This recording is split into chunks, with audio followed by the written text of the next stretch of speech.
Eh oui, bonsoir, bon après-midi, bonjour les amis, j'espère que ça va un peu. Ah les amis, c'est vrai que j'ai été timide sur ce sujet-là, mais on dit toujours dans la vie, si tu veux garder ta raison, il faut être patient. Voilà, il ne faut pas te précipiter pour ne pas avoir à demander pardon. Vous comprenez? Voilà pourquoi je me suis dit, ah, comme le sujet-là est tellement délicat, attends, on va attendre un peu, même si c'est un jour, 2 jours, et c'est qu'on va entendre quelque chose. Dieu merci, comme vous me le savez toujours, nous on va à la source. Donc, en nous renseignant, on a vu que le ministre Kakabe a fait un post depuis le dimanche qui disait qu'aujourd'hui, mardi, là, il allait être sur le plateau de la RTI pour parler de la réconciliation, tout. Donc, je me suis dit, ok, je ne pense pas que nos journalistes compétents comme ça ne vont pas poser la question au ministre. Je me suis dit qu'ils allaient forcément poser la question. Donc, voilà pourquoi j'ai fait un post de ma communauté pour dire, ah, les amis, suivez l'émission ce soir parce que le ministre Kakabe sera là. Et comme Dieu sait faire les choses, comme tout ce que nous faisons, nous mettons Dieu dedans, Dieu a fait que les journalistes lui ont posé la question et il a répondu. Donc, je vais vous laisser écouter sa réponse et c'est à vous de juger. Comme je dis sur ce sujet, je ne vais pas donner mon avis dessus. Tout ce que je peux dire, c'est que nous disons non comment on appelle, à l'utilisation de la femme. Nous disons non à ça.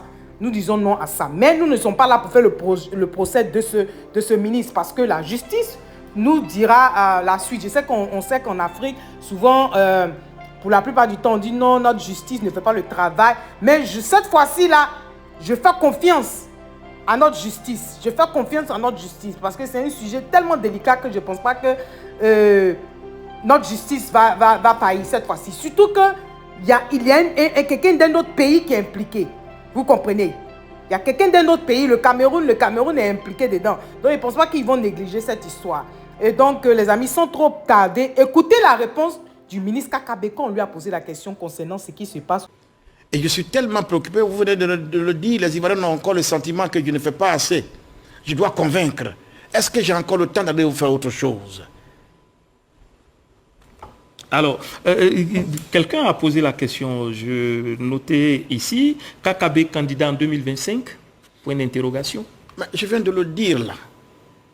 Ma préoccupation, je n'ai même plus le temps de penser à une affaire de candidature. Candidature à quoi? Vous-même, vous êtes sceptique. Jusque-là, vous n'avez encore rien perçu. Tant que les conditions de candidature ne sont pas réglées, tant qu'on n'est pas certain qu'on va à une élection apaisée, à quoi ça sert d'aller à des élections tumultueuses? Donc, ma candidature, c'est la paix. Ma candidature, c'est la stabilité. Ma candidature, c'est la réconciliation. Et je m'emploie avec toute mon énergie, en priant le Seigneur qu'il nous permette d'y aller et de réussir. Voyez-moi, et je le dis en étant le plus sincère possible.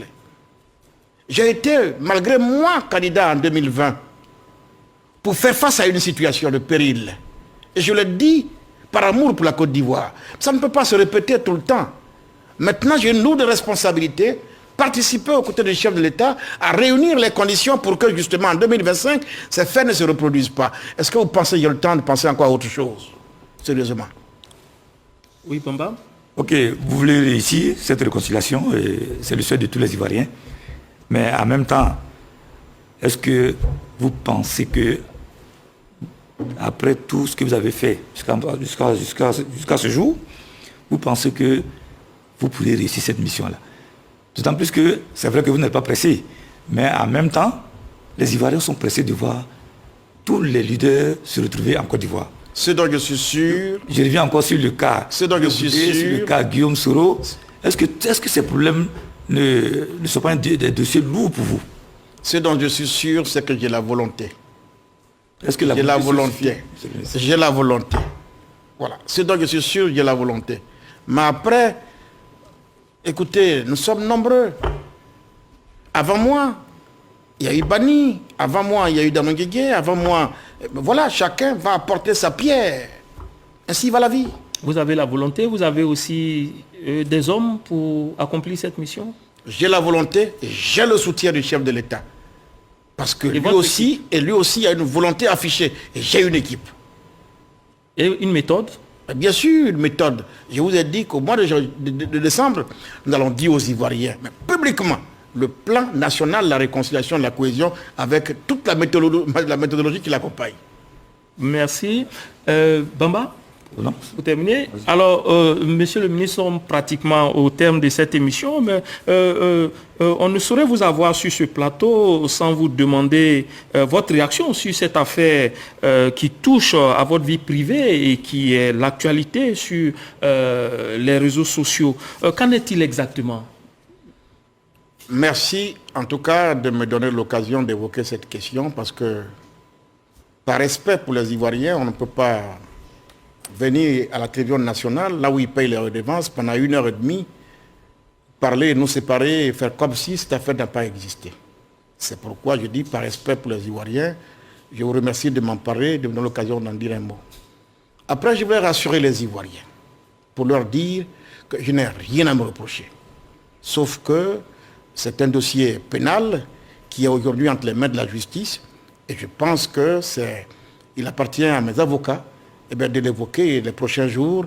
Ils vont en donner quelques éléments qui vont les rassurer davantage.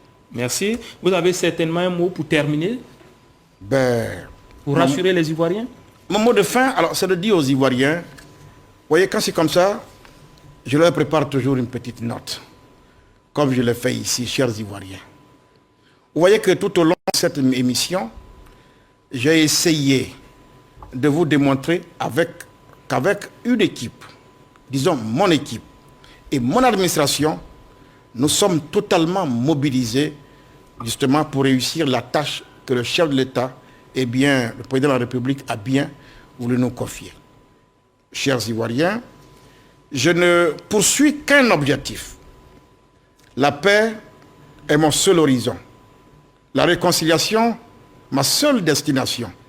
Et l'unité du peuple ivoirien, mon unique préoccupation. Depuis plus de 300 jours, j'ai pu mesurer concrètement l'engagement du chef de l'État.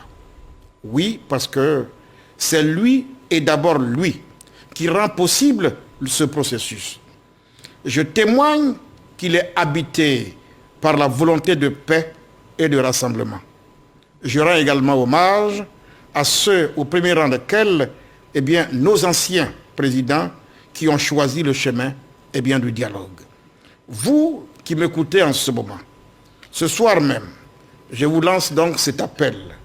La démocratie, c'est débattre, confronter des idées.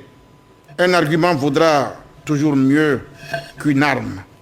La réconciliation, c'est bien sûr l'affaire des politiques et des personnalités, des responsables institutionnels. Mais c'est aussi avant tout, par-dessus tout, l'affaire de chaque Ivoirienne et de chaque Ivoirien. C'est eux qui construiront dans la fraternité nationale l'unité de notre pays. Aucun Ivoirien ne doit demain être à nouveau l'ennemi d'un autre Ivoirien.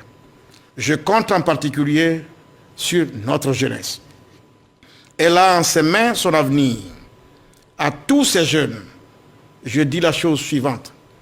Investissez-vous dès maintenant dans la noble bataille de la réconciliation nationale. L'avenir sera ce que vous en ferez.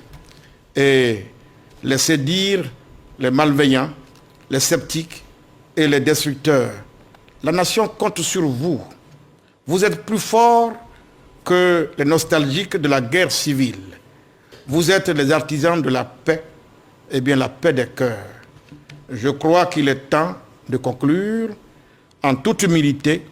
J'espère vous avoir donné foi en notre pays, espoir sur son avenir. Merci.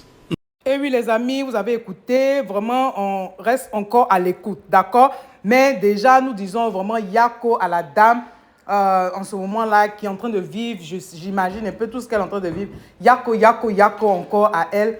C'est pas facile. Nous disons non, non, non, non et non à l'injustice en Côte d'Ivoire. Nous disons non à l'injustice en Afrique.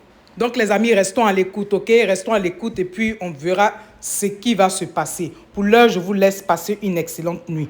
Bye bye, les amis, bye. Et si tu es nouveau par ici, bonne arrivée. Merci d'être là. Et je dis merci beaucoup, beaucoup, beaucoup aux anciens et que Dieu continue de vous bénir, les amis. On se dit à tout à l'heure. Bye bye, les amis, bye.